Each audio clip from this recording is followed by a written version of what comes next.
Morning, everyone. I'm Marty Cady. I'm the managing editor for policy at Politico. Thanks to everyone for coming, and thanks, as always, to everyone who's watching on the live stream. We're thrilled everyone can join us this morning for to launch our newest Politico Pro vertical covering labor and employment, led by our labor editor, Tim Noah, who you'll meet here on a panel this morning. We're delivering the most comprehensive, up-to-date coverage of labor and employment news today. As we mark this launch for Politico Pro, we have an exciting lineup of panels this morning addressing a bunch of these key issues in labor and employment. Before we get started, I do want to thank our partner, the International Franchise Association, for making this morning's event possible.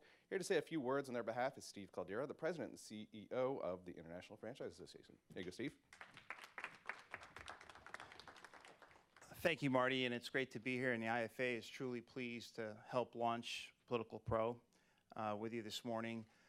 Give you a quick snapshot. The franchise industry represents 770,000 establishments across the United States, across 300 business lines. We employ nearly 18 million people, over $2.1 trillion in economic activity, 3.5% of GDP.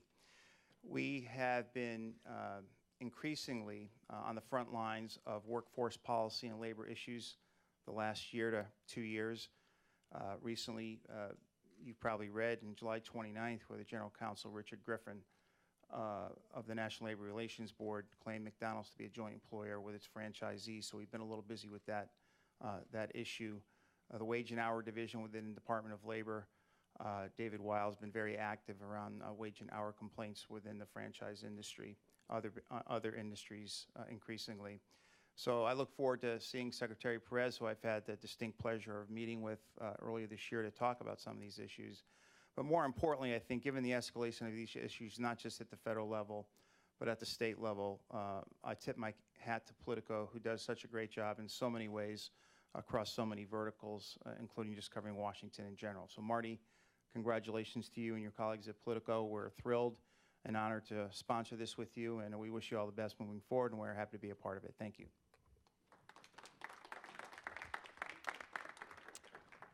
Steve, thank you, and thank you to the International Franchise Association for making this event possible. As he said, later this morning we'll have a panel, a one-on-one discussion with Labor Secretary Tom Perez. Tim Noah is going to grill him for a little while there, so I hope everyone sticks around for that. Before I welcome our first panel to the stage, though, one of the things we do is we ask people in the audience or watching the live stream to tweet your questions with the hashtag ProLaunch. So tweet your questions. We'll try to answer them on stage or ask the questions of our panelists. Without further ado, join me in welcoming to the stage Politico's Nirvi Shah, along with Congressman Joe Barton and Congressman George Miller for our first panel.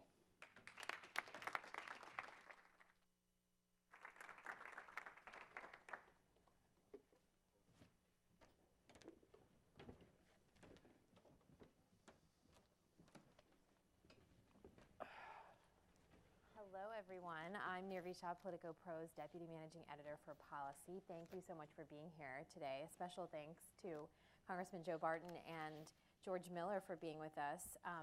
We have a limited amount of time, so I'm just going to jump right in, if that's okay, and get rolling on our discussion about minimum wage and other workers' issues. Just to start off, so raising the minimum wage, it's proven popular even in red states, at least among voters, not necessarily a game changer in terms of electing specific individuals, but and Congressman Miller, of course, sponsored bills supporting raising the minimum wage, the federal minimum wage. Representative Barton, is that economic irresponsibility, though, or is it? Well, I first of all, I'm here by mistake. I thought I was going to debate Senator Markey on EPA and the environment, and somehow I'm with George Miller on employment and minimum wage. George knows more about this than anybody in the Congress, so I'm just a poor old member of the Energy and Commerce Committee. Just take pity on me. I can understand, it's kind of liberal orthodoxy that you have to support the minimum wage, and it's a part of the mantra, and I respect that. But all the studies show that, you know, when you raise the price of anything, you get less of it, and that's the same. You know, first-time wage earners are less likely to get a job when the minimum wage goes up. Some people that have a job lose the job. There are the people that have minimum wage jobs that don't lose their job. It does help them. There's no question about that. But I'll give you an example. In my case, way back in the 60s, before most of the audience was born, I was a teenager and I needed a job, and my mother wanted me out of the house, so my uncle hired me at a little store outside of Waco, Texas in the country called the Spiggleville Store in Bait House. And I was paid, the minimum wage was $1.25, George, back in those days. I was paid 75 cents an hour, plus all I could eat, because they had a little grill. Well, I was a teenage boy, and all I could eat was quite a bit. So the next year, my uncle, that was the summer, so the next summer, he said, Joe, that 75 cents an hour was okay, but that all you could eat just about bankrupted me. I can't bring you back this year because you're too expensive. So, you know, you just got to be careful. But I respect those that support the minimum wage. I am not one of those. Representative Miller, I bet you have something to say about that. Well, I think what the fight over the minimum wage today is really about a recognition that the economy has changed. Minimum wage people thought was reserved for first-time workers and teenagers, and that was sort of it. You're learning a skill on the job, what have you. But with this economy, we find out that there's millions of people who this is their means of support. Many of them are supporting a family, an intact family or partial family, what have you. And interestingly enough, now what the studies now show us that in those areas that have raised the minimum wage, there's increased economic activity. You're putting more money on Main Street. It's about if you raised it nationally, it's about $85 billion in additional economic activity.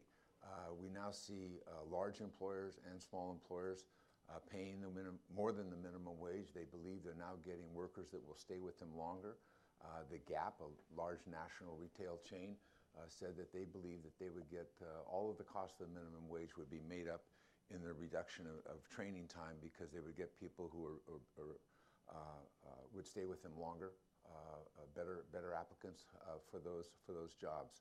In the cities that have raised the minimum wage, they've seen increased activity. People who did not stop going to restaurants, did not stop going to the hotels, did not stop participating in that urban life. And I think what you now see is that mayors, and in some cases governors, and certainly many citizens believe you cannot build a really vibrant economy on the backs of working poor people. And I think the recession taught a lot of families, as they had children in their families who were working at the minimum wage, who also had a college degree, and you have a lot of workers who might be making $15 an hour, $20 an hour. They don't think they can make it. They say, how the hell can you make it at $7.25?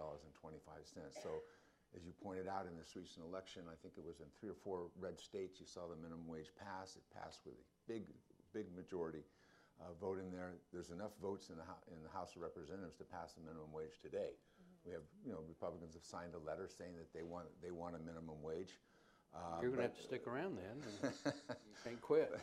But Speaker Boehner's not going to bring it up. I've always said that they were going to pass it. They just didn't know it. But if he's going to use that authority to deny a vote, then that's what will happen. But the fact is, states and communities will continue off in this direction, and it's just critical to moving the American economy beyond where it is today. It's very critical that you have this kind of additional spending power, so people can pay their doctor bills, they can pay the transit bills to get to work, and to do the things that are absolutely a necessity for American families. You touched on this a little bit, but there are people that would make the argument that having a minimum wage or having a high minimum wage can actually cost jobs. Well, we don't see that in the new studies. I've been here 40 years, and for 25 years of my time, those were what the studies said. I respected that. But now we've done all of these comparative studies between jurisdictions that raise the minimum wage and haven't raised the minimum wage. And what you don't see in many instances, you see an increase in employment because there's an increase in activity, because there's more money on the street. That employment can come in a doctor's office, it can come in a restaurant, it can come in a retail establishment, in many different ways. But that's the change, because the American economy has changed. We're much more reliant on part-time workers. so the minimum wage spreads further and further in the economy, and it's dampening the economy. If you look at the retail grocers, from the top, let's say in terms of cost, Whole Foods, and at the bottom, Walmart. Both of those entities, and everybody in between, said their customers have less money now to spend than before. Walmart now is neutral on the minimum wage. When we passed it under President Bush before, Walmart came out for the minimum wage saying their customers didn't have enough money to buy the necessities of life. So they know what the minimum wage increase will mean to them. It will mean increased revenues for those stores. Representative Barton, would you say, I mean, if local municipalities or states wanted to do this, which they have done, adopted this issue at a local level, are you comfortable with that and without a federal standard, or? Well, I've learned something this morning. It's always good to be here with the Congressman Miller. He's such a bright guy, and he teaches us. We now know that John Boehner is just a meanie and won't bring the minimum wage bill up. I guess he called Senator Reid and said, Senator, how about those 300 bills in the House that we passed? And Senator Reid said, well, we're not going to bring those up. And so he picked on the minimum wage. You digress, Joe. So, just an observation. No, John strongly believes this. He was my chairman. I was his I know chairman, y'all work making it together. Back and forth. He strongly I believes voted this. for I your understand No that. Child Left Behind bill. But the votes are there. That's all I'm saying. Oh, the I votes see. are there. There's, your colleagues you could have be signed right. a letter. You've got to be right every now and then. You could be right about that. I don't know. But Not that far to right. get back on to get back on the debate, if what he says is right as far as it goes. You make more money, you spend more money. I accept that. But the basic premise, if $7.25 is too low, why stop at $10? Why not $100? If there's no downside to raising the minimum wage, why not $200 an hour? Nobody suggested that. No, but I mean, if you raise it to $10.10 you have to an at hour, least you start. barely get back to 1968. If your your business plan basic is premise, built on my point the is, 1968 wages, there's something wrong in your business plan. Whether you're a restaurant or you're a department store. This is the three people you never want to debate were John Dingell, Barney Frank, and George Miller. Now, the first, Mr. Dingell is about to retire. Mr. Frank's been gone for, 4 years? Mr. Miller's about. If they can't debate you on the substance, they just talk over you. I mean, it's a great technique, and I respect it totally. But if your basic premise, you've got to start with basic principles. And I accept a lot of what he says. You can't raise a family on $7.25 an hour. That's not if you've got a wife and 2 kids, you can't make it on 7. You're right about that. But very few, now there are some, but very few people spend their entire career at a minimum wage job and never get promoted, and that's all they ever do. There are some, but not many. It's an entry-level position, leads to bigger and better things, hopefully. A lot of times, it's teenagers who are not the primary wage earners in their family, like in my case at the Spiegelville store way back when. So what you really have to debate, if you believe in the minimum wage, where do you set it that we keep America competitive? They don't have, I don't know what the minimum wage is in Mexico, but it's not $7.25. I don't think they have a minimum wage in China. We're not competing, it's not, it's the mom and pop grocery store against, Safeway. It's us against the world. And if we raise the minimum wage too high, we become less competitive. I won't say non-competitive, that's not fair. But we become less competitive. And that's, again, 1938 when the Federal Fair Standard Labor Act was created, Great Depression, 25% unemployment, a lot of primary breadwinners out of work. His argument, Mr. Miller's argument, made some sense, but it's not 1938 anymore. And that's the point. It's 2014. That's the point. And we've got an educated workforce. We've got in a high-tech world, internet connected. it does make us less competitive if we continue to raise the minimum wage. And that, to me, I haven't seen any study that has contradicted that. Now, I'm not on the Education and Workforce Committee, so I'm not going to say there are not some studies out there, but the consensus of all the studies I've seen is you want to become less competitive, raise the minimum wage. But the fact is the American economy has made a huge shift. I don't endorse it, but a huge shift toward part-time, low-wage jobs. And yet we're expecting people to raise children and to be responsible in society and the rest of that, and it's very hard to meet those obligations at the minimum wage. And the minimum why wage is that? not an issue Why of is whether that, George? we're internationally competitive or not. Answer your, why has that happened? Take Obamacare. You know, Obamacare was supposed to be the greatest thing This since is going on sliced bread. way before Obamacare. And Joe, when you put in all these minimum standards for health care, people lost their job, people lost their health insurance, people went put on part-time to get under the, you know, the 37.5-hour a week requirement. You know, markets react. Quite correctly so. Quite correctly so. But that's not the problem of the minimum wage. The question of the minimum wage is whether or not that worker can support themselves. I've already agreed, but you can't raise a family on the minimum wage. We're in agreement on that. It's not even it's families. In many cases, it's partial family. 2/3 of the people earning the minimum wage are women, and many of them are supporting a child. And they, you know, to provide just the necessities to get to work, the commuting money, the child care money, you know, the support for that system is almost impossible. And that's what is essentially impossible. So you have to recognize that. Apparently, the employers aren't going to raise the wage. They're going to continue to extract that, and that's, you know, that low minimum wage means then that we have to put in food stamps, we have to put in housing allowances, all of those subsidies. Well, I'm just telling you, you can have it one way. Well, there are other alternatives. You want small government and small wages. You know, you go to school, place. You get an education, you take on-the-job training, you improve yourself, you improve your employability. You know, And you're millions a of Americans powerful do it all member of the time. of the Congress, you're about to retire. I don't think you're going to go back to California and look for a minimum wage job. Now, I could be wrong, but I have a feeling whatever you do next. Rhetoric. It just doesn't No, have no, anything no, to do no. with the lives of millions of You Americans. are way above, your skill level is way above minimum wage, and you're going to hopefully take advantage of that. You may come in to lobby me on something, making $50,000 a retainer to lobby me on increasing the minimum wage, and I'll listen to you. My clients would sue me. And I'll be. Why don't we? Clearly, I think agree to disagree is perhaps the motto. I'm going to persuade him. I'm just going to do it off stage. He'll take me. He's bigger than me. You know, let's talk about another workforce issue that is being settled more at the local level than as the minimum wage is being raised around the country at the local level, which is something that's happening in California. The idea that workplace scheduling needs to be more controlled by the government. We have a situation in San Francisco.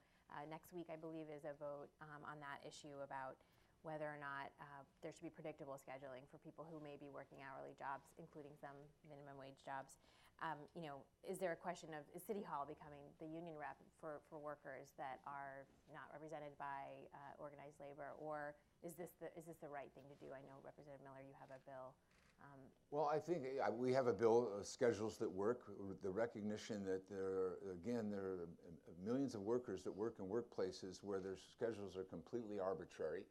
You can show up for work, you can leave your home at 6 o'clock, 5 o'clock in the morning, take the bus, get on the metro, go to your workplace, and when you walk in the door, they say, "We don't need you today, it's raining, we don't think we're going to sell enough of whatever we sell."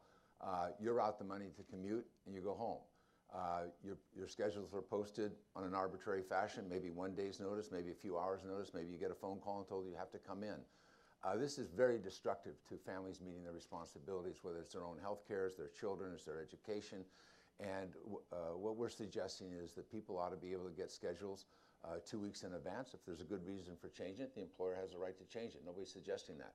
But the fact of the matter is the way it works now, it's really crushing families' ability to meet the responsibility. And also for those people who are working the minimum wage, in some cases are trying to get a second job. And that arbitrary schedule really keeps you from seeing whether or not you can get a second job. And in fact, today you can be fired for just walking in and saying, geez, is there a chance maybe I could work on Saturday instead of Friday? You can be fired. We ask that they not be fired for that. San Francisco, I believe, may have passed it this week to provide for this kind of notice. The minute we raised this issue, Starbucks said that it would give its employees a week's notice. What's wrong? And you can be fired for swapping out. You and I changed. I said, I'll work Friday night if you'll work Saturday night. The employer, we're both competent workers. It's the same job. Why is it? Why should you be fired for that? Employees ought to be able to see if they can work out something within their schedules, so that they can take care of the other responsibilities of their families. And these schedules are really crushing the ability of families to do that. And I think it's the right thing to do, and it's getting a lot of support. There's a lot of energy because, again, just as we did in the previous topic, this is a different American economy, and contingent workers, part-time workers, are much more a part of that in short shifts, and across much more of the American economy than was previously the case. And that's having it's an explosive impact on families. Many in some cases are single-parent families, but even in intact families, just the scheduling to maintain your responsibilities to yourself, or maybe to your parents, or to your children, becomes much more difficult with this kind of scheduling. It's set up with the employee essentially having no say at all, and if they ask for say, they're fired, and this happens quite often. Representative Barton, do you want to? Well, we just have a different worldview. I mean, I don't know with absolute certainty what plane I'm going to be on today. I know I'm going to go to Texas sometime, but I don't know if I'm going to be on the 12:30 flight or the 2:30 or the 4:30. I hope to be on the 12:30.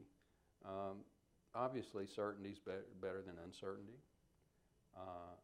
but the government telling people how to set hours of employment for the millions of businesses in America would be an absolute disaster.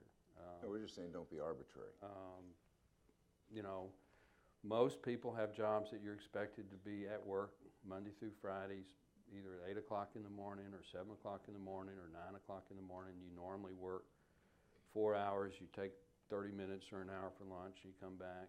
Now, not everybody, self-employed people, airline pilots, people in the military, there are all kinds of folks that have jobs, reporters that are not that structured, but I don't know what percent of the workforce would be in a situation where they're kind of on a standby, on-call basis. They're I would assume very, very significant part of the workforce, and it's growing all of the time. Maybe everybody in San Francisco, I don't know, but it is not a good idea, and you want to again make us, less competitive in the world markets. Do these kind of things. Let non-economic factors dictate how we run our economy, and I don't think that's a good idea.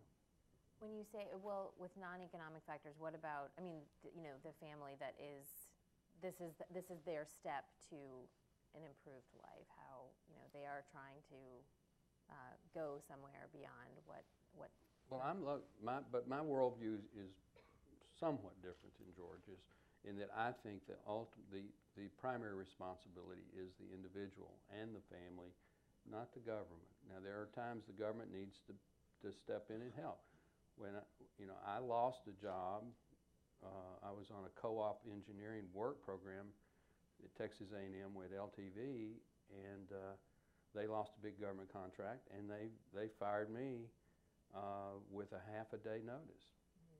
That's a very different situation. And so I had to go to my family for Christmas, and I got an apartment for my wife and little boy in a federally subsidized housing project. It helped me out. So I'm not against all government programs, but if I had just said, oh gosh, I lost my job, and I just fell over and signed up for unemployment and just never hit a lick of the snake. These are people who go to work every day. They get up in the morning, they go to work every day, and they put money at risk, money that they don't, that's carefully guarded, put it at risk to travel to work, and they're told when they get there, go home.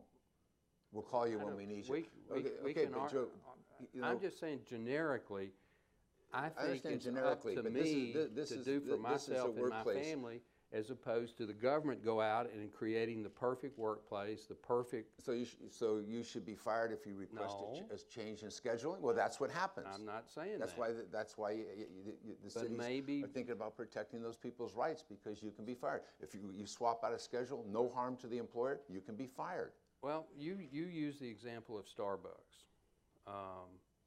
and you know, I don't know if my lifetime goal would be to be a part-time employee No, at Starbucks. But the lifetime goal of the shareholders of Now, to be Starbucks the and the owner of CEO of Starbucks Starbucks, that's is a to have different a high-performance Starbucks establishment, you know, almost on every corner. But the fact of the matter, this is a There's business even a decision. Starbucks in And what Ennis, they've Texas, decided so that we they would have not be arrived. harmed by letting people have notice about their schedule, so they could schedule a doctor's appointment, schedule an appointment with their child's teacher, or whatever it is. You think for the those government ought to responsibilities. intervene You can't and be- mandate? You can't See, be I all- don't. It's not I'm a question sorry. of mandate. It's a question of keeping people It is from if you doing pass harm. a law saying you have to Keeping do people- it. Yeah, you can't fire people for arbitrary reasons.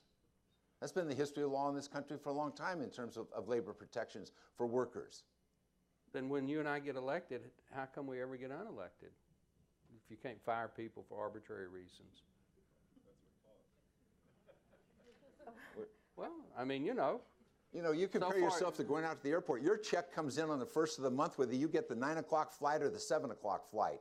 That's not for the people that But get if on I'm the not bus going and show back, up for if work. I'm not going back to my district and I sit on my bottom up here and You never do hit a whatever lick you of the want, Joe, snake, but you're then financially I don't secure. get reelected You're next fina- time. You're financially secure. Representative Miller is not ready to retire, folks. Well, that you would know, be that would be my guess. You believe know. it or not, we actually like each other. We've been friends forever. At least until this program. No. No. Now you're going to apologize, and we're going to get along. No, we're forever. going to be fine. Well, I'm sorry to say that we have pretty much run out of time, but thank Praise you the so Lord. much. Thank you both so much for being here. It was absolutely my pleasure to at least listen. I didn't You get were it very easily pleased then. and Let me say something before I leave, because I do have to leave.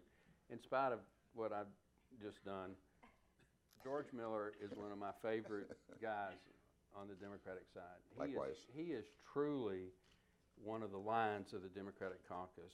And when they were in charge, way back under Tip O'Neill, and of course under Pelosi, he was a very good chairman. I never served on his committee, but I have talked, the current speaker was, and he served together.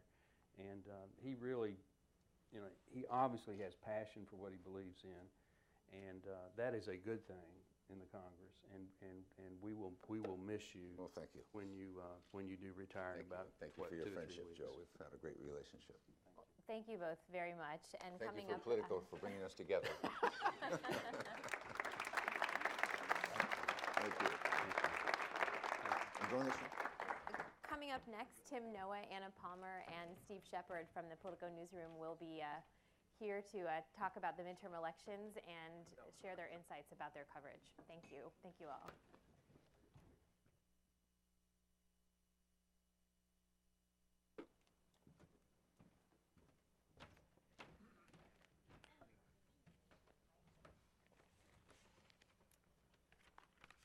Well, greetings. I am Tim Noah. I'm the editor of Labor and Employment, and we are going to, excuse me if I can find my right thing. We're going to be discussing these midterm elections, which were kind of a rout for labor. So we're going to try and figure out why that was and where labor is going to go from here. And thank you so much for joining us. Here with me on stage, I have my colleagues Anna Palmer, who is senior Washington correspondent for Politico, and Steve Shepard, who edits Politico's Campaign Pro. So I'm going to suggest we just jump in. This was a gruesome election for organized labor. Our Mike Elk wrote a piece that was headlined, "Labor Takes a Thumpin'" right after the election. I'm going to quote from that here. He said, in August, the AFL-CIO said it would take out 6 key anti-union governors. Rick Scott of Florida, Rick Snyder of Michigan, Paul LePage of Maine, John Kasich of Ohio, Scott Walker of Wisconsin, and Tom Corbett of Pennsylvania. Only Corbett went down. And I would add to that Bruce Rauner also won in Illinois, and he wants to introduce right to work at the county level. So, unions said they were going to focus at the state and local level. They got creamed there, and for good measure, they also got creamed in the Senate. Do we know why? Well, I think most of it's attributed to the national environment. It was just a terrible environment nationally for Democrats. In these states that you mentioned with governors, Tom Corbett going in was just resoundingly unpopular going back to his election, going back to the Penn State scandal in Pennsylvania. A lot of these things turned on some state issues. In Ohio, yes, John Kasich had a run-in with unions. He kind of backed off of that at some point, but his victory is part of his sort of relaunch in 2011, but it's also the disastrous Democratic candidate, Ned Fitzgerald, who launched basically a widely mocked campaign, has alienated basically every Democrat in Ohio for dragging down the entire ticket statewide.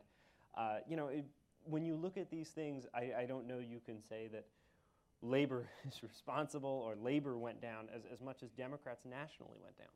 Mm-hmm.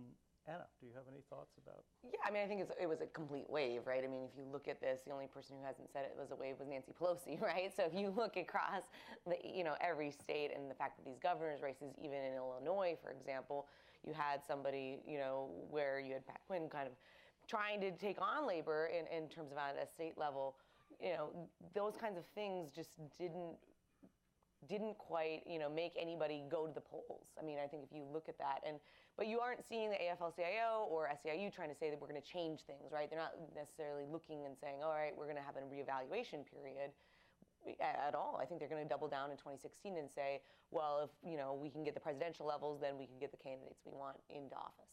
The turnout this time was the lowest since, when was it? The 1940s or something? That's right. So that would seem to tell us something. Since the panel was just talking about minimum wage, I will flay myself here and quote a piece that I wrote before the election saying that the minimum wage was turning out to be a terrific wedge issue for Democrats. In my piece, basically, I said 3 things. I said minimum wage increases would pass in the 4 red states where they were on the ballot. I was right about that. I said that Republican candidates in both Senate races and gubernatorial ones were abandoning previous opposition to a minimum wage increase because it polled so well, and that was demonstrably true at the time. And I said that there were 5 races where the minimum wage could throw the race to the Democrat. Illinois governor, Wisconsin governor, Iowa and North Carolina Senate, and Kentucky Senate. And I was wrong in every instance. Now, I said might, I didn't say would. But do you have any thoughts about those races specifically? North Carolina Senate, Kentucky Senate, Iowa Senate? Well, in the case of North Carolina, that was a very close race. Tom Tillis won by fewer than 2 points. Some of the other races, though, were not so close. And, it's sort of a trope in a way, but campaigns do matter. Kay Hagan ran for a Democratic Senate campaign, a very good campaign. Ran into some stiff headwinds. North Carolina, since 2008, has moved rightward. Richard Burr won in 2010. Pat McCrory and Mitt Romney won in 2012. This is a state that sort of has come back a little bit from after Obama, Hagan, and Bev Perdue won in 2008. It's moved a little bit more to the right. In some of those other states, though, Bruce Braley did not run a very good campaign in Iowa Senate and lost by 9 points. Big disappointment for Democrats. Huge disappointment for Democrats. Wider than even on Election Day, Democrats thought that, Democrats did not think Bruce Braley was going to pull it out on Election Day, but they did not think he'd lose by 9 points. Right. In Kentucky, Allison Grimes lost by 15 points. That was really, really resounding. No one really saw that kind of margin coming, except for maybe a couple of Republicans in the waning days of that campaign, but most of the time Republicans thought they were up 5-10 points. I think minimum wage like you said, it passed in places like Alaska and Arkansas, and it got candidates, Republican candidates, to move off of their previous positions where it was actually on the ballot. But in places where it wasn't literally on the ballot, it wasn't really on the ballot. And I totally agree with you. I mean, in terms of if it wasn't on the ballot, people weren't even talking about it. I was in Kentucky right before the election, and I feel like there was no even discussion about it. I mean, it was much more of the kind of Grimes versus McConnell in the, kind of party politics, very nationalized race. You didn't see any questions or even people coming up to them asking them about that. The thing about minimum wage is a lot of people are saying, oh, yeah, the minimum wage is passing this year because, sort of special economic circumstances. But the truth is, minimum wage ballot measures never lose. You can run them anytime, anywhere, and they will win. That's, based on the evidence of the last 10 years. So perhaps the Democrats should have fielded a candidate called minimum wage.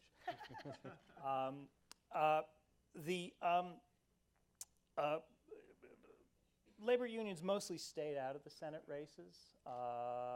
Was that, in retrospect, smart, dumb? Do you have any thoughts on that? It's strategic. I mean, they have a certain amount of money, and I think that you can look at these ballot measures and you can have wins, right? So why not focus, if you're an organization, that you can focus on these wins, especially in a midterm where you can have low turnout. A lot of their base isn't going to be going to the polls. It's very hard. You can have some kind of a victory out of it, whereas in a national, when you look at a presidential election, I mean, all of the unions are going to go in very hard for whoever the Democratic candidate is. Where are the sorts of decisions and laws being made that affect labor most? Going into 2014, even if Republicans take control of the Senate, that there's a Democratic president. Republicans aren't going to be able to run roughshod over President Obama. They don't have veto-proof majorities. Where are these laws being made and these regulations being set? They're at the state level. So it makes a lot more sense to play heavier in both governor's races and state legislative races. Unfortunately for organized labor, Republicans made significant gains at both the gubernatorial and the state legislative level. Now, when we're looking back on these midterm elections, one big sort of takeaway for labor may be that this was the election when labor officially sanctified Scott Walker as a plausible presidential candidate, because it was the hat trick. It was the third time he beat labor, and this was their number one goal, was to take out Scott Walker. And for a while, it looked like he was weak. I mean, it wasn't necessarily a sure thing that he actually got reelected. Right, but he did win. So where does Scott Walker go from here? Is that going to give him terrific cred within the Republican Party? A story on Politico this morning by James Hohman, who interviewed Scott Walker yesterday. Convenient timing, and talked about what a Scott Walker campaign might look like, particularly at the outset. People still say, if you talk to folks who've met him and interacted with him, they still say in person he's sort of underwhelming. He is not going to sort of walk into a room and light that room on fire. But he does come in with these credentials of taking on labor, that those are his main sort of creds when he ran to the race. Yeah, he is, for Republicans who think that we need to sort of encourage business at almost whatever cost, he might walk into the race as their candidate, whether or not on the stump, on the trail, he can keep that up. It seems like most folks who look at him don't think that he's necessarily the guy who emerges from that process, but he does walk in with some credibility that, his 3 victories over labor and over Democrats, Tom Barrett, Mary Burke, and Wisconsin Democrats, that they give him. And certainly I would say, just to add to that, is the fact that I think you talk to Republicans, and right now the Republican Governors Association is meeting actually in Boca, in Florida. I was talking to my colleague this morning, Jake Sherman, about he's down there for it. And I think there's a real appetite for a governor. Just in general, whether it's Scott Walker, whether it's Chris Christie, whether it's Mike Pence throws his hat in the race. I think there is this kind of pent-up excitement about the concept of being able to run as somebody who's run a state and kind of build that up. And so certainly whether he is the candidate or is somebody who's a surrogate, he's going to be able to say, I was able to take on labor. I've done this 3 times. I'm your guy. And you could see that would build some excitement among the Republican base. So where do they go from here? I mean, is labor, I was talking to a former boss of mine, who shall go nameless, experienced political observer in Washington, and he said, Tim, labor is just a spent force in American politics, and that's what we learned this time. That's a pretty dismal read. Is labor a spent force? Will they be coming back in 2016? The terms will be more favorable for them in 2016, as you said. I don't know that they're a spent force. I mean, if you look at what influence they have, certainly in Washington, whether it's at the NLRB or if you look at what's happening on immigration reform right now, I mean, they have a seat at the table. And so thinking that like they're over is probably very naive. I would also say, I mean, they certainly still spend a lot of money in Washington and in elections. So if you had a more favorable environment, maybe for Democrats, you would see them probably take, some wins and also say that we're the reason for them. Mm-hmm. I think a couple of things here. First of all, if you look at the sort of Democratic advantage that has existed in ground game over the past 10 years, and Democrats did a pretty good job this cycle of, in certain states, getting their voters out. Certainly not nationally. In states that did not have competitive races, Democrats did not come out and vote at all, which is some of the problem at the House level and at the state legislative level. But if you look at the at the sort of advantage they've had in ground game, whether it is volunteers, whether it is technology, whether it is voter files, a lot of that is due to labor. All those sorts of projects that Democrats were pioneering leading up to 2008 and leading up to 2012, at least the money and the impetus for them came in large part from labor. Now, Democrats, their challenge is to maintain that advantage over Republicans. Republicans showed some indication that they might be closing the gap leading into 2014, but they face the same problem that they faced in 2012, where you will likely have a presumptive Democratic nominee for the entire time who can build an infrastructure, a campaign infrastructure. What Republicans would like to do at the national level is have an infrastructure ready for their nominee in the spring of 2016 and say, here you go, here is your tech team, and here is your data team. That may or may not work. Democrats and labor have worked together to build this advantage over the past 10 years. Whether they can sustain it, to me, that's the biggest test for labor. They do have a seat at the table now in these debates because they have an ally in the White House. And that is at risk in 2016. And I think that's a lot bigger test for labor is 2016 than it was for 2014. And speaking of money, I mean, it's not irrelevant to this discussion that we've seen a wave of state legislatures putting in right-to-work laws. Right-to-work laws defund unions. We've got a right-to-work law now in Michigan. So the UAW no longer can compel members to contribute dues. That's got to have, at some point, some impact on labor's ability to raise money for campaigns. Well, and if you look at it, I mean, certainly in terms of numbers, the labor unions have been dwindling, I mean, compared to 5 years ago, 10 years ago, and you even saw that when Trumka made the decision to kind of widen the net in terms of including not necessarily just union organizations as part of their membership. I mean, they're trying to adapt, I think, in this new kind of, workforce and try to find where they can find members so they can keep saying they have however many members that they have. But I mean, it's certainly a huge hurdle. Mm-hmm. Well, I'd like to throw it open to members of the audience. Does anybody have any questions for us about this or comments about the situation of labor right now in elective politics?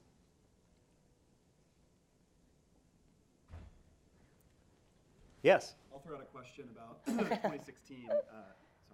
A question about 2016 as it relates to labor.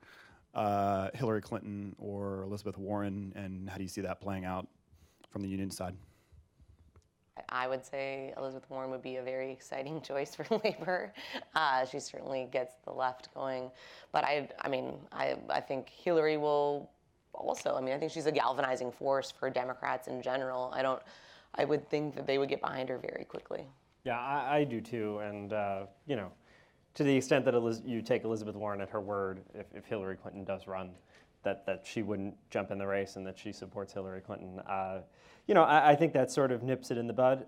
I think, though, there will be an effort. It will be interesting to see which, there will be at least one other candidate, probably a few other candidates. You know, if labor and other progressive interests can get behind those candidates, or at least have those candidates push Hillary Clinton more in line with some of their views. Push her on the issues. Yeah, to talk about that will be sort of an interesting dynamic to see play out throughout 2015, even if when it comes down to the caucuses and the primaries, it's largely a coronation. Right, there may be this sort of project of Warrenizing Hillary Clinton. Sure. And we saw an unsuccessful experiment, it seemed to me, a few weeks ago when Hillary Clinton was giving a speech and she had tried to recapitulate Elizabeth Warren's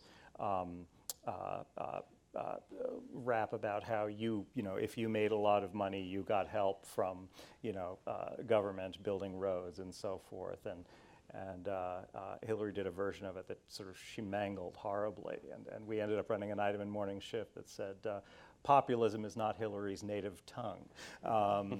So the question is, well, whether she will be able to learn it. But even if she's not, even if Warren isn't on the ticket, you're certainly going to see Democrats use her to go to places that maybe a Clinton, you know, candidate couldn't go, couldn't galvanize the base, where she can obviously and speaks to those people and gets them very excited. Mm-hmm, mm-hmm. Yeah, no, it does seem as if I was just talking to our reporter Mike Elk, who was telling me the other day, you know, there's a lot of excitement about Warren and the labor movement, but it looks like they won't have anywhere to go on that one. Our time appears to be up. Well, thank you so much, and we will be wondering about this for a while. We don't know how the story ends, but thanks so much.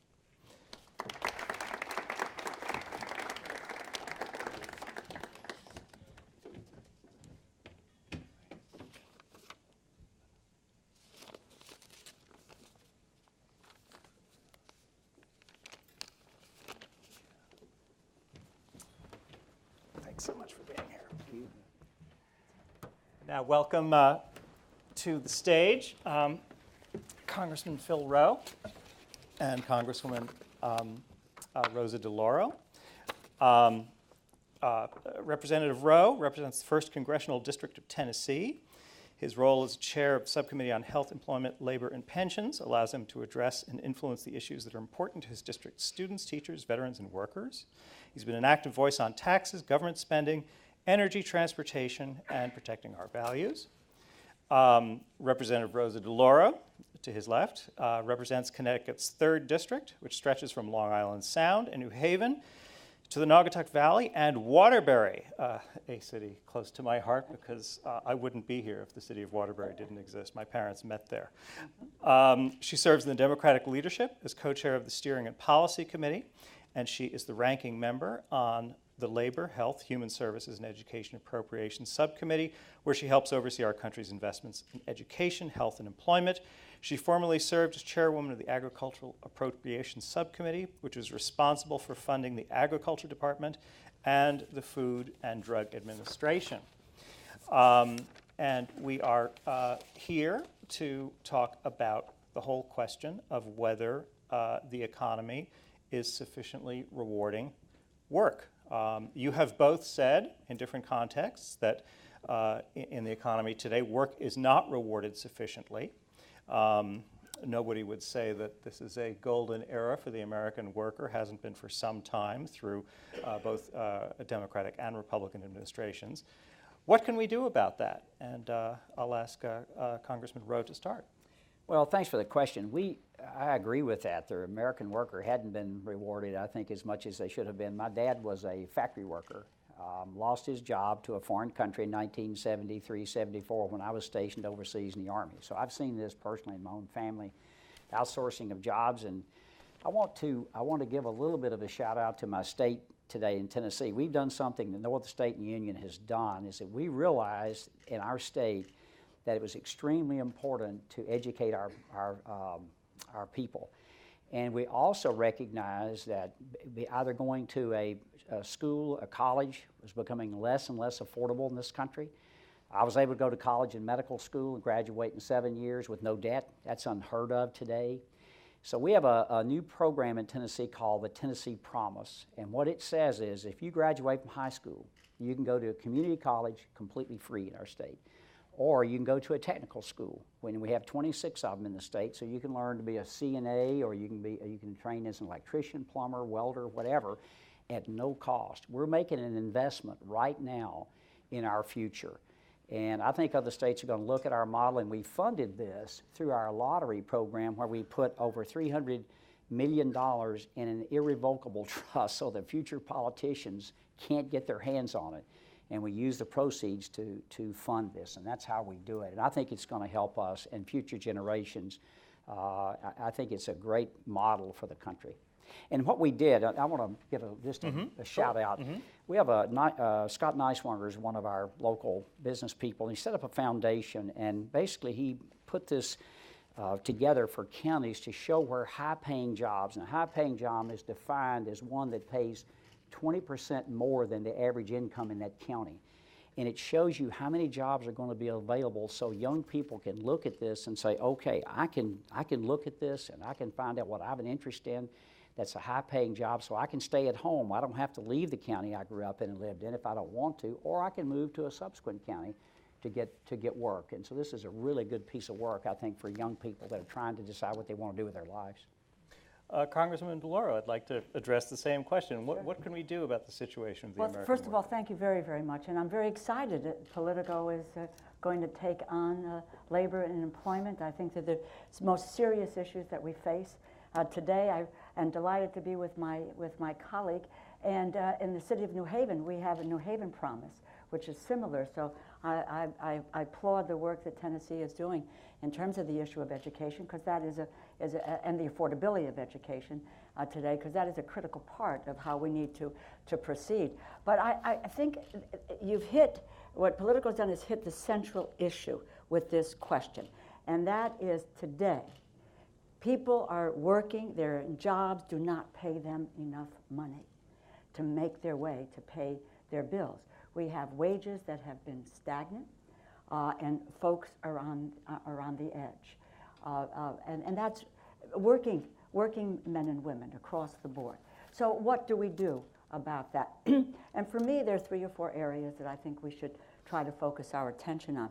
And the first one is I think we have to keep the Congress from continuously undermining the social safety net, because that is what allows people the space in which to deal with rising wages and increased economic capacity. And I will just quote Mark Zandi, the economist, who several years ago, in response to a question on what would grow the economy, here he said, let's deal with the refundable tax credits, that's child tax credit, earned income tax credit. In addition, extend the unemployment benefits. And third was the extending of food stamps. And I would add a 4th piece to this, and that is if we preserve the Affordable Care Act, which is allowing people to be able to get affordable health care. Second area that I would focus on is infrastructure. And I've been a long proponent of that. In 1994, I introduced the National Infrastructure Bank. Public-private efforts to not only build roads and bridges, but look at our ports, look at our energy and energy grid, look at our environment, look at telecommunications. And these are jobs that cannot be outsourced, so that we create a pathway for people to increase jobs and well-paying jobs as well. The whole battery, third area is the whole battery of issues that focus on equal pay for equal work. You've got women today in the workforce. There are 2/3 of women are minimum wage workers. That we should increase the minimum wage as well. But 2/3 of women are either the primary or the co-breadwinner today in their households. Look at paid sick days, paid family leave, affordable child care. I was talking to someone in the green room who talked about the cost of child care. And in this city, it's about $20,000 or $30,000 a year for having 2 children. I have young staff people with children. It costs them $15,000, $18,000 a year. The education piece, which Congressman Rowe mentioned about, We need to focus on college affordability, and we need to look at student debt and how we are going to address those issues. That helps with the answer to your question. And then finally, I would say we need to have a very, very hard look at our trade agreements. If we continue to go down the road of a NAFTA type agreement or the Korea agreement, then we are going to ship our jobs overseas, and we're going to export those jobs. When you talk about those agreements, they talk about exports, they never talk about imports. And to that regard, I would just quote the Peterson Institute on that. 39% of the growth in U.S. wage inequality is directly related to our trade policy. So those are several areas that I believe can address the most important question that we are facing today, and that's that the people are in jobs that are not paying them enough money. Would you like to respond? I will. Let me just say a couple of things about that. One, I think we have a skills gap in this country. And when I talk to students out there, and I go to a lot of schools, I said, you're not competing against the person sitting next to you or maybe your rival you're going to play on Friday night football. You're competing against people around the world. And so you have to have the skills to be able to compete. And in our area, we have a lot of jobs right now in Tennessee that are open because we don't have the skills to fill those jobs. And we've got to study our STEM education. Has got to be improved in this country. And we have huge issues in our inner city schools. We could spend this whole hour, a whole segment, talking about education in this country. But I believe if we fill the skills gap, I was in Beijing, China 2 years ago, and that's a country of 1.4 billion people. We have 315 million people in this country. And in this country, we produce more goods and services than they do. The most productive country and the most productive worker in the world is in the United States. But we are competing in a global economy, and we're going to have to be able to out-compete these other folks. And I believe, I think I can say this with some certainty. I believe the key to it is inexpensive energy. I think if we have inexpensive energy in this country, the thing that affects the average person where I live the most is how much a gallon of gasoline costs. Mass transportation where I live in rural America is a Ford F-150. We don't have metro to ride on and buses and everything else. We have to get there that way, and it affects their paycheck when you've got to drive 20 or 25 miles to work. Inexpensive energy also means that we'll get those jobs, those manufacturing jobs back. And people think manufacturing is dead in America. It's not. We have the manufacturing in the United States of America is the 10th largest economy in the world, over $1 trillion. We still make a lot of things and do it extremely well in America. And we can outcompete anybody in the world, I believe. Just on several points, I think that education is critical, but also job training. And as I say, I point to the institution in which we serve.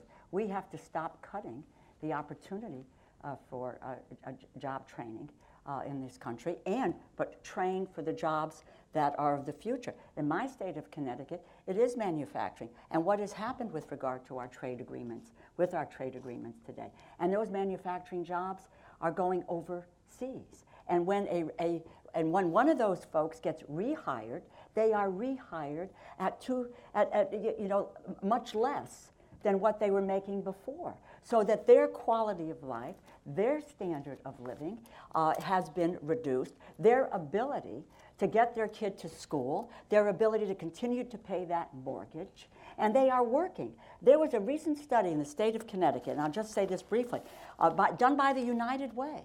This is the entire state of Connecticut. Life on the edge, one crisis away. Startling 35% of the population in one of the wealthiest states. Connecticut statistically is the wealthiest state in the nation. And one of the wealthiest states is just a crisis away from financial disaster.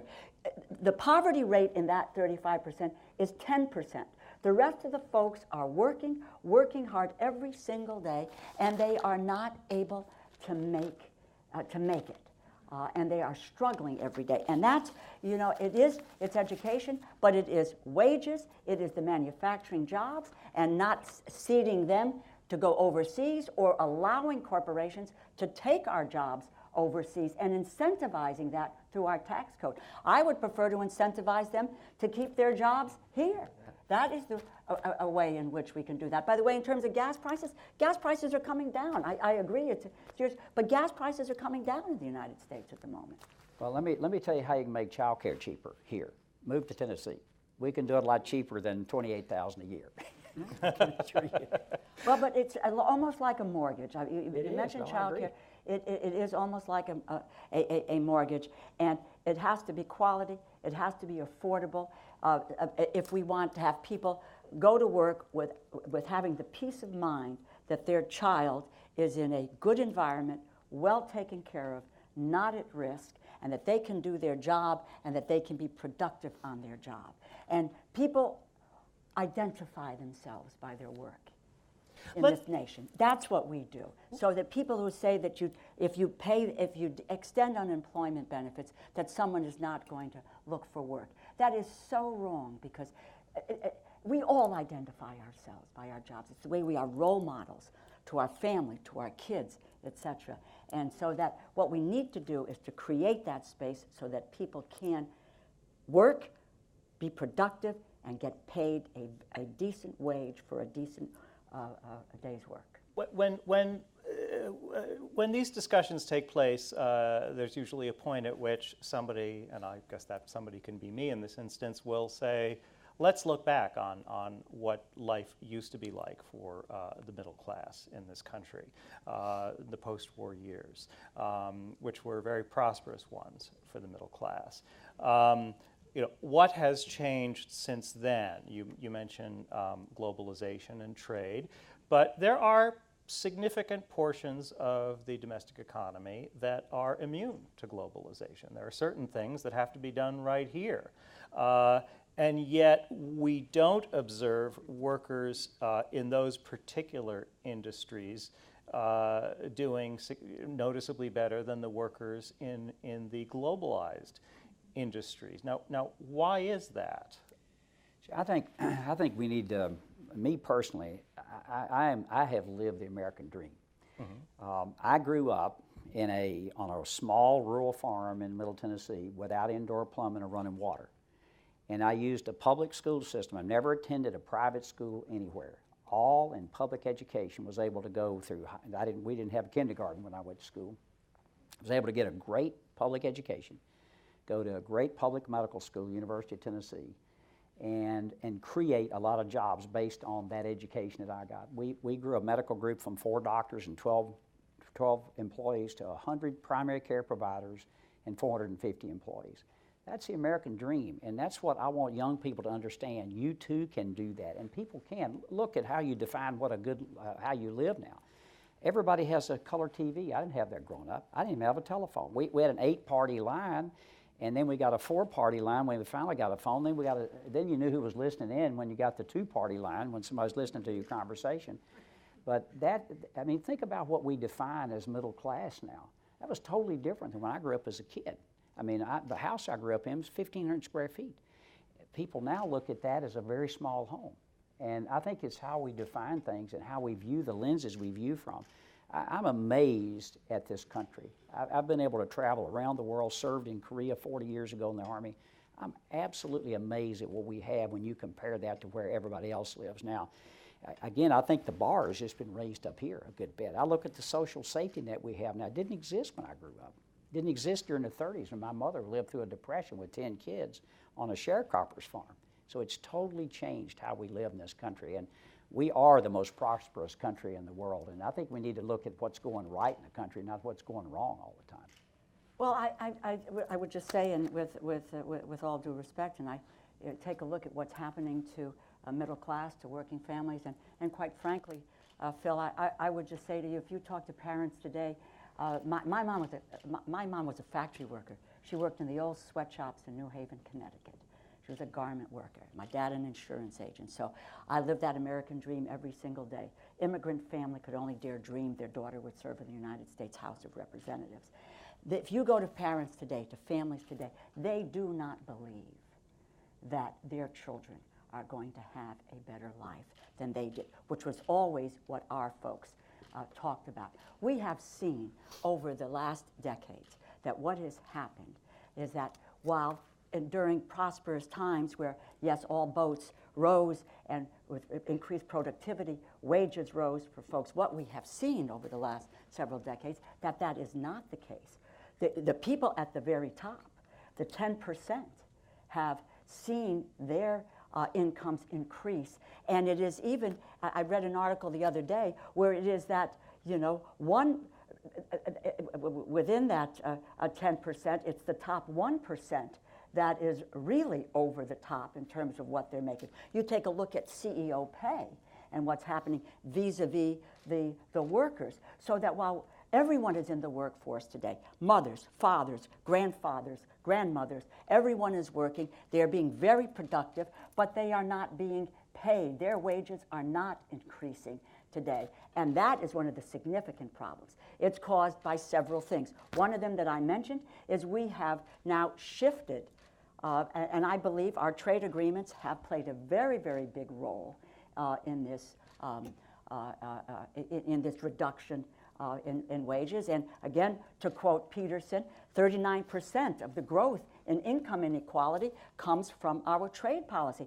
It's not to say we shouldn't be doing trade, but we should, but it shouldn't be at the detriment of American workers, of working men and women in this country. We have not kept up in terms of some of what's provided in European countries with regard to that social safety net. It isn't the least bit as robust as what happens overseas. When you take a look at, as I said, paid sick days, paid family leave to allow families to be able to take care of a newborn or a sick child or a family member, the affordable child care. I'm happy with the cost of it in Tennessee, but that is not the case around the country.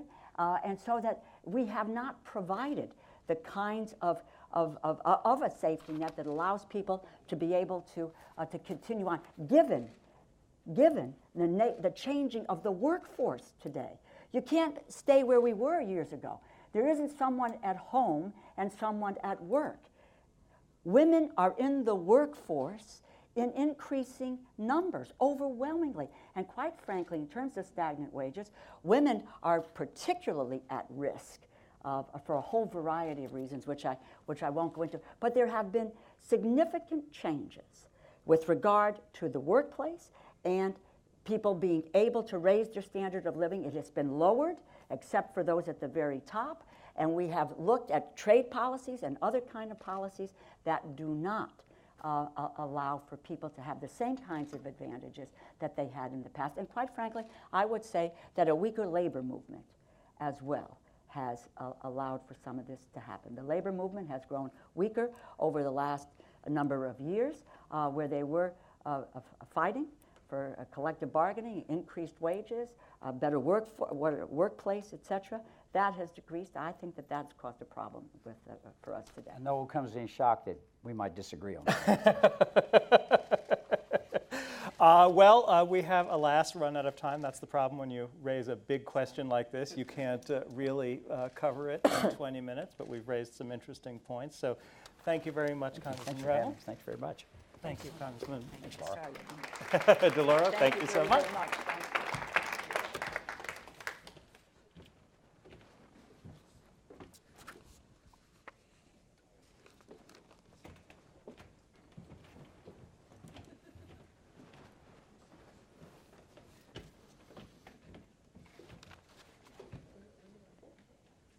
We are now about to introduce Secretary Tom Perez.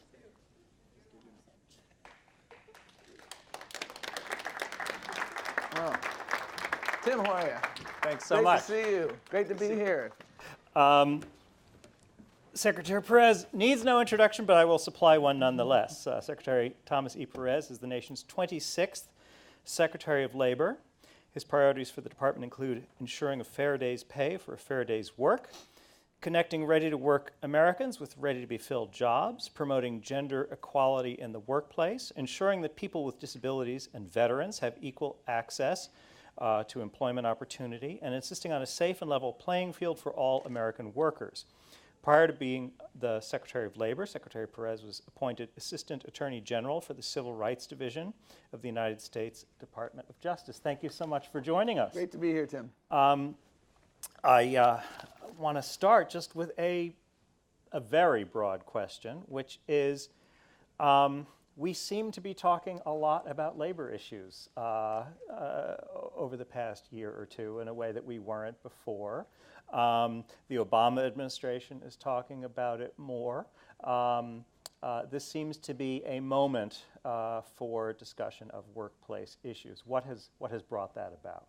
Well, I think the president's been talking about these issues from day one because the #1 domestic priority has been getting people back to work in good jobs that pay a good wage and have a pathway to the middle class. And so the first major piece of legislation was in terms of jobs, was the Recovery Act, and that really helped stem the tide of the recession.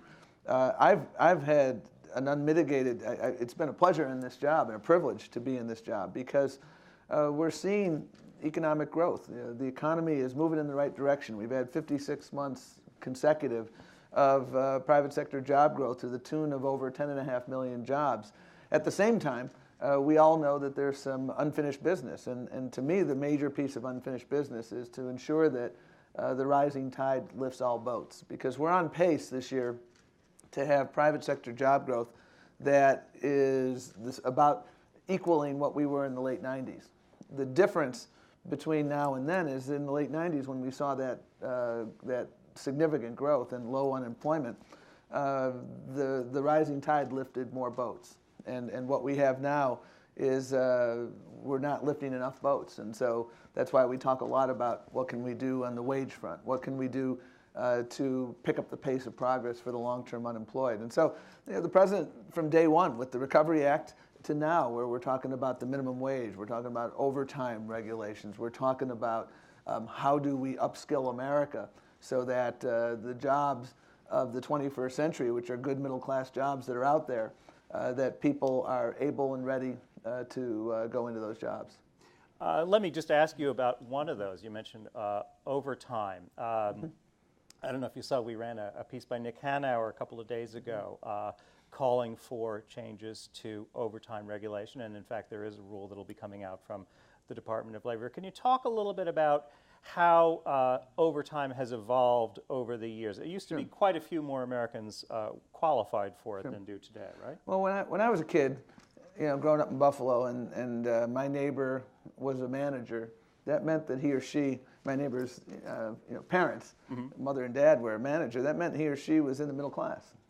Today, that's not always the case. And in part, it's because our regulations and our wage and hour laws have not kept pace with inflation, and they haven't kept pace with the reality of the workplace. I meet a number of people who are working in the retail sector, for instance, 80 hours a week or 60 hours a week.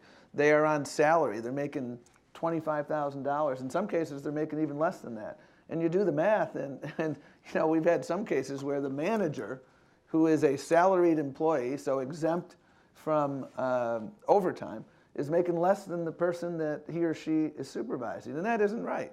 And people are understandably concerned about wage stagnation in this country. And that's why the president has instructed us we need to use every tool in our toolbox to address that. And the overtime regulation is one of those. And right now we have a threshold. You can work 80 hours a week or 60 hours a week, and the floor in that threshold is $455 a week. So you do the math, and you're something like $22,000, $23,000, and you're barely above the poverty line.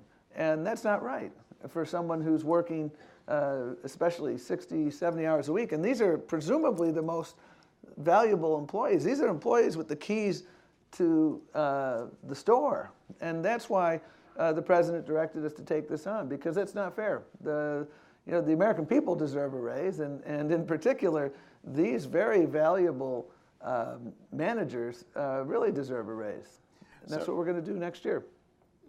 Just between us, among all the people in this room and the live stream that we have on video, what's the new threshold going to be? Well, we'll find out next year. We're still, we've been doing a lot of outreach. We've spoken to stakeholders across the board. We've spoken to workers. We've spoken to employers in a wide array of sectors, because this is a law of general application. So it applies in the IT sector. It applies in the retail sector. It applies in higher education. And so we always want to make sure that we build a big table and an inclusive process. And I've been very, very appreciative of the input that we've gotten. And so we're moving forward, and I anticipate that we will have a proposed rule out sometime early next year, and then we welcome additional comment on that proposed rule. We had a midterm election recently. I heard about that. Democrats didn't do too well. They managed to lose the Senate. So now there's a Republican House and a Republican Senate. Is there any hope of legislation on minimum wage or any other labor issue in the next couple of years? Oh, certainly. I worked for Senator Kennedy in the mid-90s. In 1994, the Republicans took the Senate and the House. And so you had the exact structure that you have now, where Republicans control both houses of Congress, and you have a Democratic president. What happened in the ensuing 2 years? Well, there was immigration reform, there was welfare reform, there was an increase in the minimum wage, there was a hate crimes bill, there was a very important health bill that related to, among other things, medical records privacy. And so a lot got done. And I saw that, and Newt Gingrich and Bill Clinton working on the minimum wage. We have worked more recently on the reauthorization of the Workforce Investment Act, and that was done on a very bipartisan basis. And what I see across America, Tim, and I think this coming year we're going to build on the goodwill that we've engendered in this bipartisan work. People, I was in Tennessee yesterday, I was in Ohio last week. There is optimism across America in the employer community, and they want to grow their businesses. They are bullish about the future, whether it's manufacturing, whether it's healthcare, whether it's IT. And one of their biggest challenges is they need to make sure that they have that skilled workforce to compete for the jobs of today and the jobs of tomorrow. And that's another example of an area where we have a very strong bipartisan interest. The Workforce Investment Act is transforming how we deliver these critical services across the country and critical investments across the country. So I look forward to continuing to work on these issues. I look forward to continuing to work to advocate on the minimum wage. I think we can get a lot done in that area. When you have a transportation infrastructure bill, you are putting people to work. And again, you know, Dwight Eisenhower is the guy who brought us the interstate highway system, and that's historically been a bipartisan issue. So I continue to have optimism. I know that the president has said repeatedly he wants to get things done. The American people in this most recent election said, we want you to get things done. Mm-hmm. We are anticipating a statement later today by the president, an executive order on immigration. That will obviously have some impact on the working in the workplace. Do you have any thoughts about what immigration measures might do to wages? Well, I don't want to get too far ahead of the president on what he's going to announce, so I can't really talk about the specifics of that. But what we do know, when we look at the issue of moving people out of the shadows and into the sunshine, is that it helps U.S. workers and it helps immigrant workers. There have been studies from Brookings, from elsewhere, that document that. And when you are, we have a robust docket of cases of undocumented immigrants who are exploited by employers. The Fair Labor Standards Act applies to anyone working in America. Your immigration status is irrelevant to the determination of a wage and hour violation. The reality is there are too many employers who exploit immigrant workers, and both legal immigrants and undocumented immigrants. And when you move people into the sunshine, you remove the incentive for that. And there have been a number of estimates about how the president's executive action will help lift wages. And I agree with that.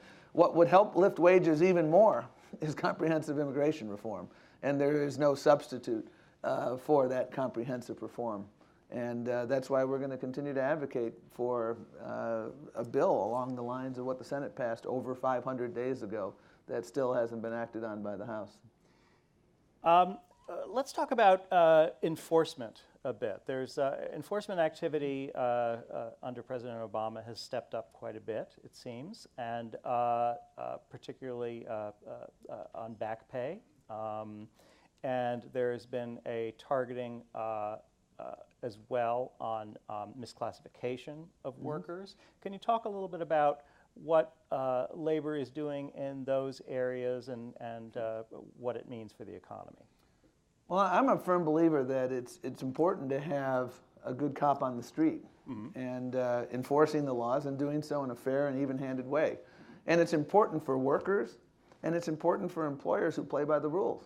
We get as many complaints from employers who play by the rules and can't compete because their competitors are cheating, and that creates an unlevel playing field. So what we've done in the Obama administration is we increased the number of investigators, and so we're able to do more and have a broader footprint. We have been far more strategic in the allocation of our resources. So we're using data-driven approaches, understanding where are the sectors where we're seeing the most exploitation. And so we've recovered over $1 billion in back wages on behalf of workers. We most recently, a few months ago, had the largest case that we've brought, at least, and it's the largest case I'm aware of, involving tipped workers. Almost $7 million involving a chain of restaurants in Philadelphia. That's a lot of tips when you think about it. And tipped workers are particularly vulnerable to exploitation. So we're continuing to do that. The issue of misclassification, I call it what it is. It's workplace fraud.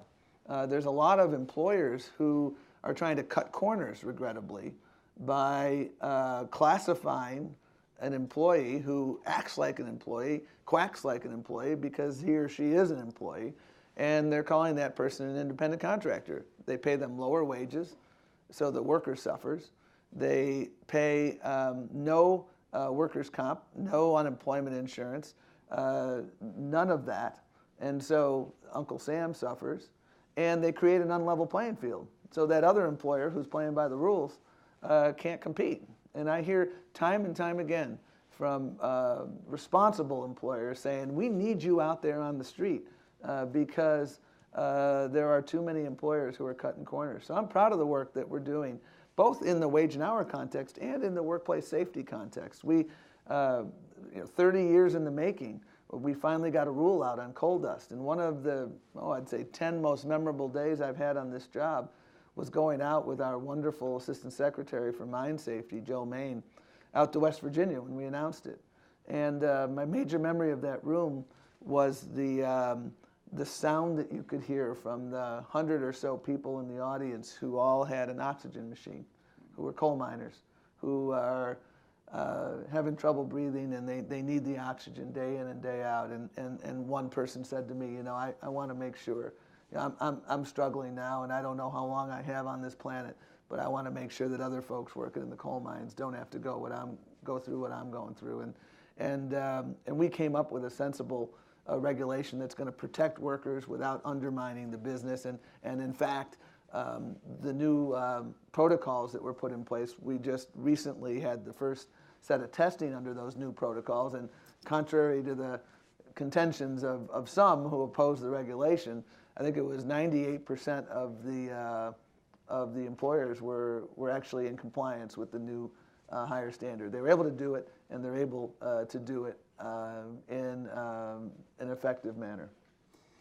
One story we've been following very closely in our vertical has been Chattanooga, Tennessee, right now, where they're experimenting with a European-style works council, trying to anyway.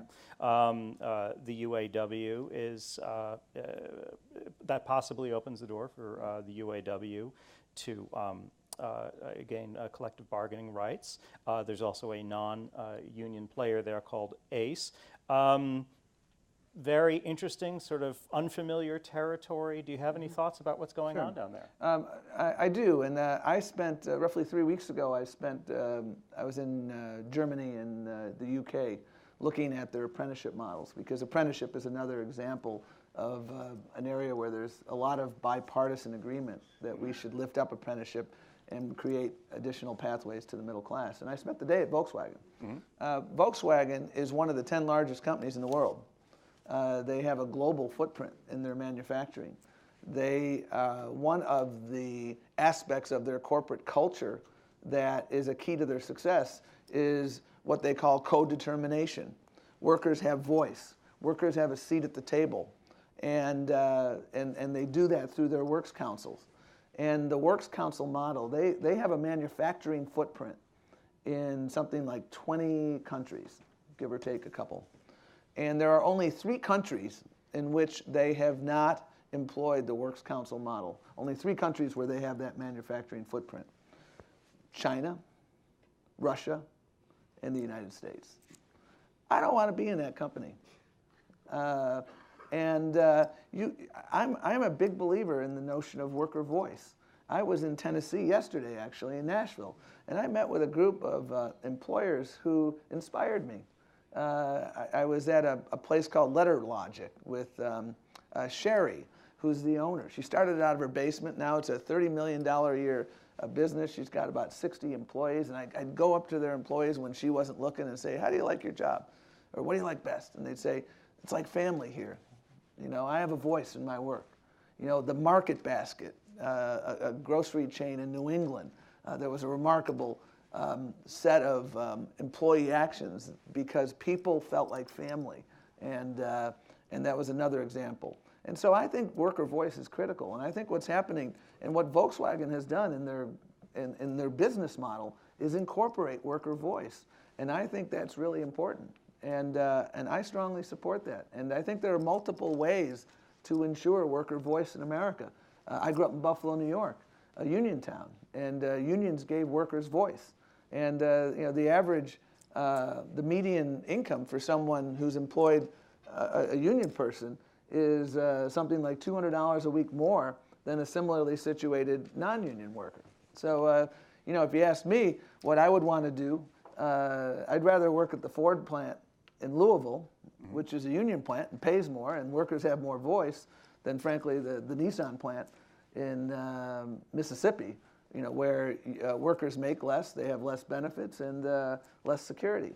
And so the model of co-determination, I think, is a really interesting model, and I'm a big believer that, you know, businesses are pretty sharp, and Volkswagen is one of the 10 biggest companies in the world, and we ought to learn something from them, and that's why I went over there. And I think this model has real promise, and I hope that we can figure out ways not only to sell their cars, but also to look at this model and see what application it has here in America.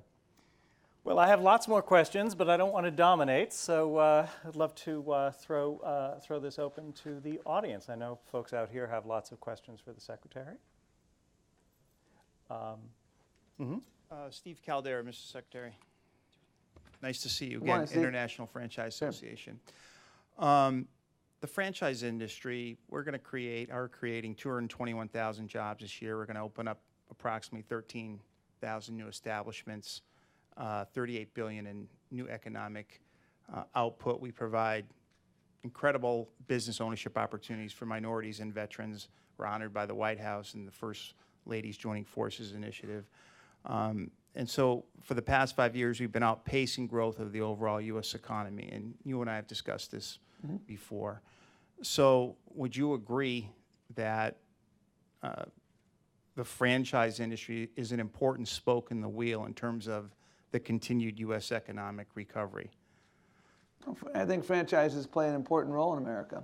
And in the course of not only our outreach on the overtime rule, but my general outreach to the business community, I've had some really productive conversations. And you know, what's interesting is I've spoken to a lot of folks who are in various sectors.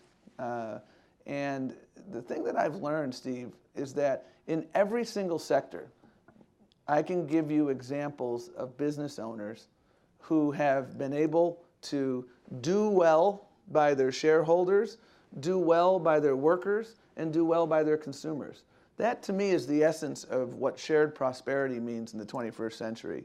And so there's a burger joint a couple blocks from here, Shake Shack.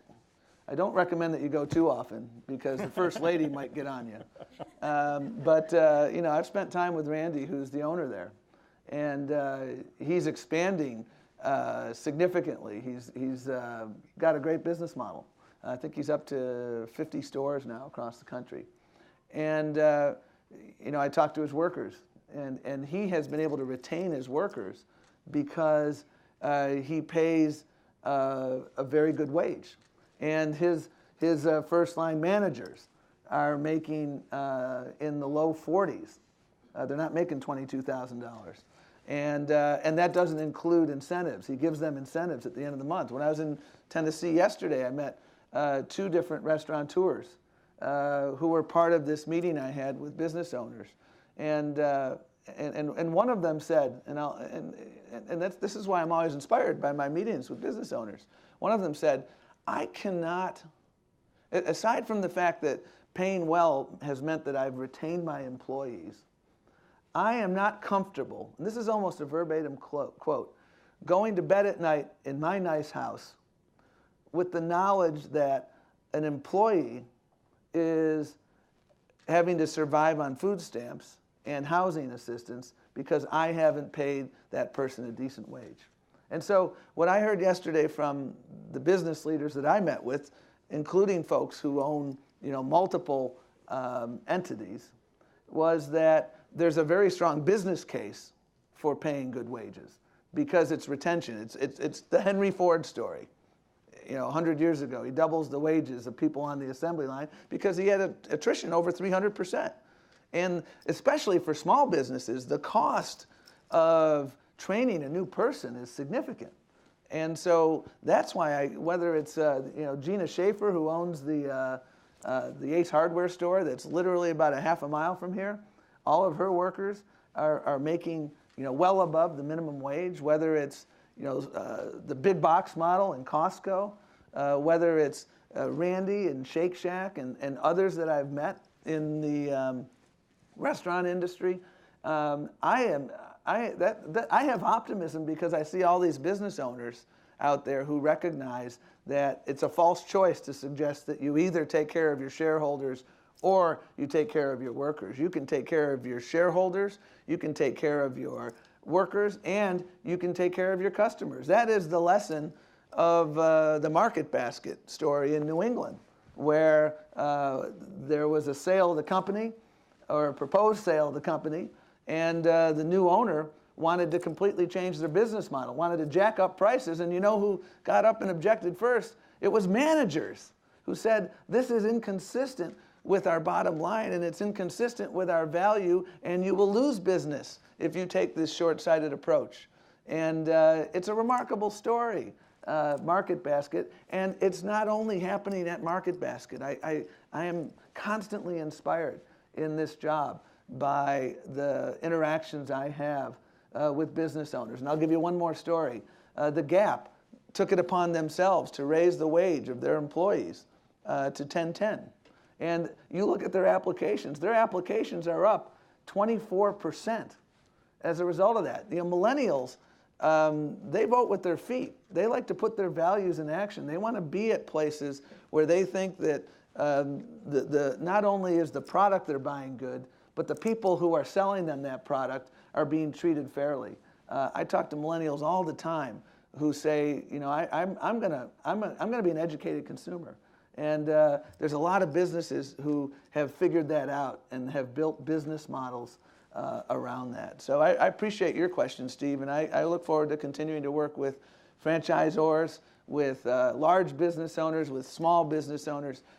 We can build an America where there's a great return on investment for owners, and there is a fair wage being paid for workers. That's really the conversation we're having right now in this country. How do we ensure shared prosperity?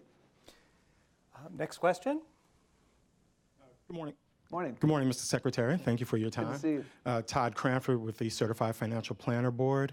I want to shift just a little bit the discussion. I think an important extension of the important issues that have been discussed this morning is about saving and protection of retirement savings.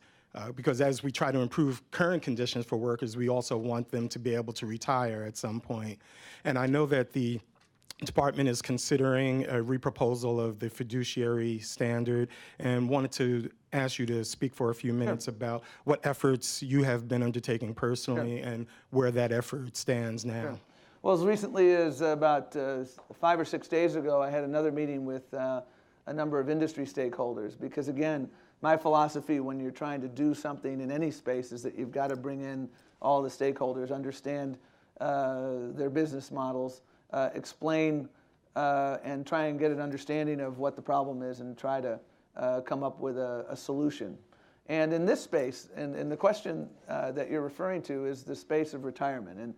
And you know, I am a lawyer by training. I come from a family of doctors. I have 4 siblings and they're all doctors. And I bring this up because I think 3 of the most important decisions you make in your life are medical decisions. By the way, I had to promise them I'd never be a plaintiff's personal injury lawyer. They made me promise that.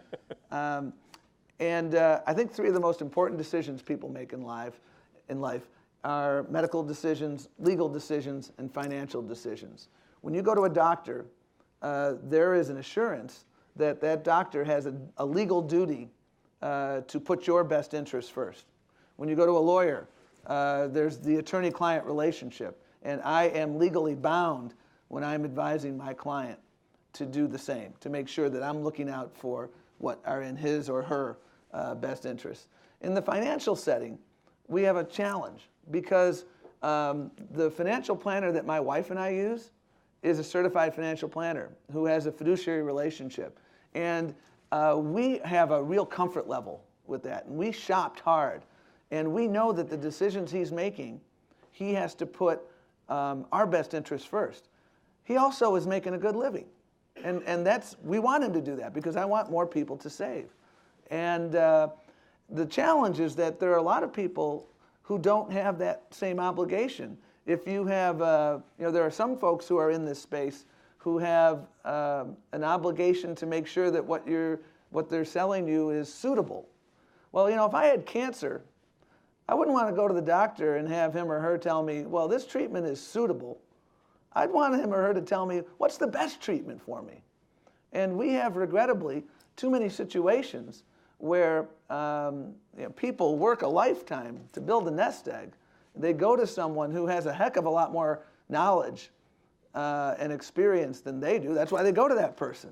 And they go to that person thinking that he or she is going to be looking out for their best interest, and they end up in a product that is a pretty complex product that ends up with a lot of fees that are being generated when there could have been another product that was a much lower fee product that would have given you the same or better return. And so what we're trying to do is thread the needle and work with all the stakeholders to make sure that more people get advice, because, bless you, because I want everyone to get advice who's looking how to spend their retirement nest egg, and that the advice you're getting is in your best interest. Now, that doesn't mean you have to ban commissions, for instance, to give that kind of advice. You can figure that out. Our advisor, he puts us into products that are fee-based, and he puts us into products where he gets a commission. But in either circumstance, we know that he's looking out for our best interest. So that's the needle we're trying to thread. And the economic impact of conflicted advice is significant. And the challenge, and the reason this is so important, is that, you know, in my dad's days, and, you know, in my mom's days, and your parents' days, you know, everybody had that defined benefit plan, and it didn't matter. You know, you work 30 years, you get a retirement, and you don't have to think about this. Now we've transitioned to a significant extent to defined contribution plans. And when you leave a job, you're often asked, do you want to roll over your 401k? That's a hugely important decision.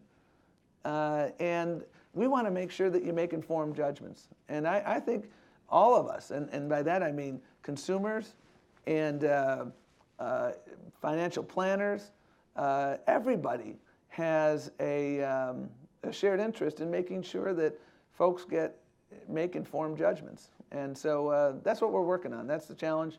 And we continue to reach out to folks, and we're getting a lot of good input. I think we have time for just one more question.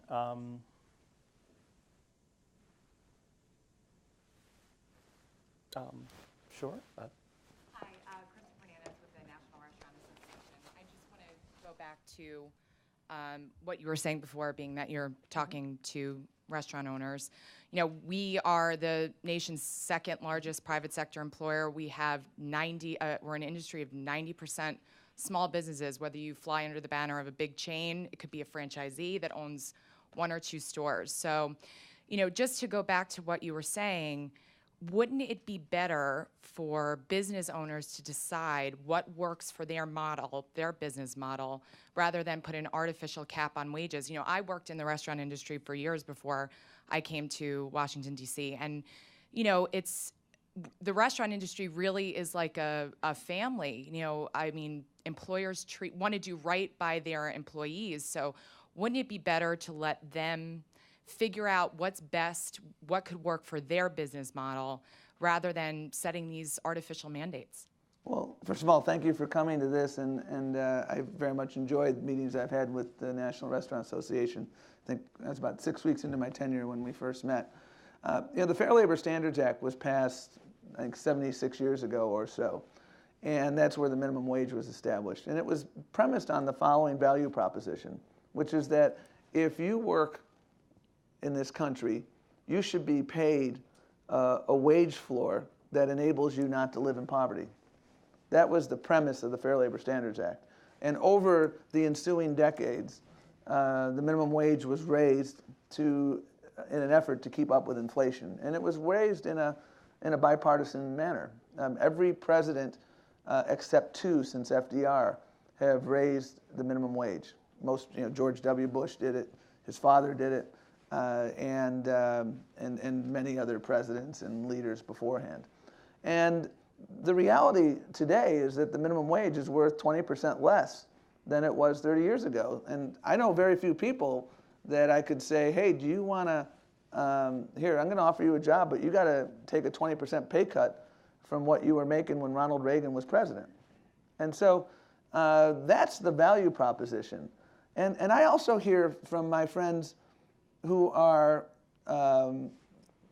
self-identify as conservative, and they say to me, why are we subsidizing business models of certain businesses who are paying minimum wage, and as a result, their employees are having to survive on food stamps and other forms of public assistance?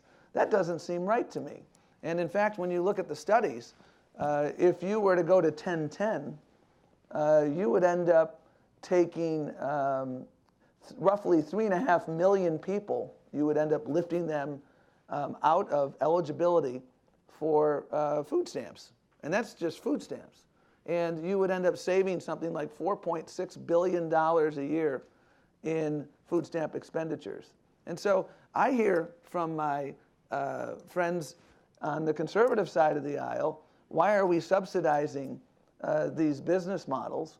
And I hear from my friends on, who self-identify as Democrats or progressives, that we should continue to uphold the value proposition that was put forth. And there's no dignity in a 40-hour work week when at the end of the week you got to go to the food pantry to get your food. So that's the value proposition that from its inception has been embodied into the minimum wage. And I'd make one final observation. I was having a flashback when I was listening to your question about a restaurant owner in Brooklyn who, this is the only restaurant that he owns, and they pay above the minimum wage. And they were telling me the biggest turnover item in a restaurant of his nature are dishwashers.